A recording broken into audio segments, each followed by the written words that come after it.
Assalamualaikum warahmatullahi wabarakatuh. I'm Layalia Mahmuda and today I'm gonna talking about e-commerce in Islam as my oral test video. Happy watching! So the first question is, what is e-commerce? Electronic commerce or e-commerce is all buying and selling activities or transactions carried out using electronic media or internet. The second question is, what is the Islamic ruling on online selling and buying? Islam itself allows online buying and selling as long as there is no fraud, coercion, abuse, and the goods sold do not show doubts, such as discrepancies in photos, sizes, and all kinds of classifications listed on the platform.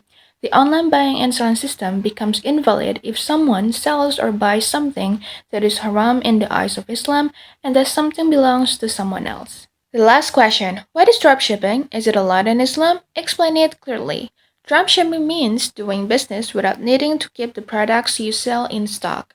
You also don't need to buy goods and then send them to customers because the packing and shipping process will be carried out by the supplier on your behalf. The dropshipper itself is tasked with promoting the supplier's products and informing the supplier of orders. Later, the supplier will prepare the order to be sent directly to the buyer on behalf of the dropshipper. There are two systems that will decide whether dropshipping is allowed or not. First, dropshipping with goods that have not received permission from the supplier.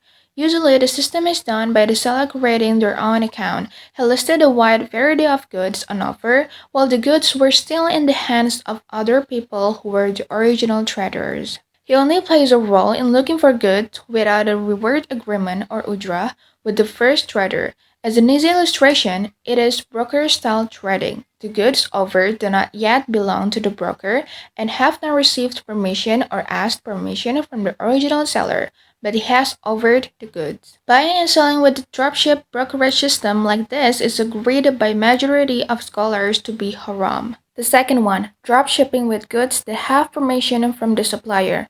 For this second system, it is usually done by the dropshipper asking the supplier for permission to sell the good. In this way, trader acts as a person who is permitted or has the authority to sell. As a person who has power of attorney, his position is almost the same as a reseller trader. However, the condition of the goods being sold is not yet in the hands of the trader.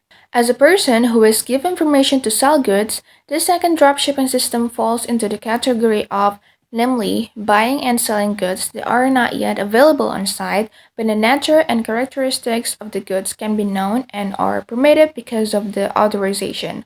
Ulama from four schools of thought stated their legal status. But there are special notes regarding to the goods being sold, namely if the goods consist of goods that do not change easily, both in model and nature. So that's all for my oral test talking about e-commerce in Islam. I'm sorry if I made any mistakes and thank you for watching until the end of this video. Wassalamualaikum warahmatullahi wabarakatuh.